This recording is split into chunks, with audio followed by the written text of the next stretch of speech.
இது தேவையானது வந்து கிளிமூக்கு மாங்காங்க. கிளிமூக்கு மாங்காய் வந்து ஒரு 3/4 மாங்காய் கட் பண்ணி வச்சுருக்கேன். இது ஒரு 5 பேர் சாப்பிட்ற அளவுக்கு ரசம். அதுக்காக நான் வந்து முக்கால் பங்கு கட் பண்ணி வச்சுருக்கேங்க. தோலோடதையும் கட் பண்ணி வச்சுருக்கேன். பிஞ்சு மாங்காய் தான். ஒரு 3 பச்சை மிளகாய், ஒரு 4-5 சின்ன வெங்காயம், ஒரே ஒரு கொத்து கொத்தமல்லி, ஒரு 4 இதழ் வந்து கருவேப்பிலை.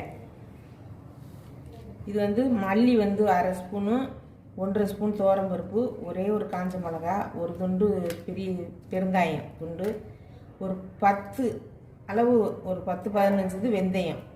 அந்த அளவு தான் போடணும், ஏன்னா கசப்பு வந்துடும்.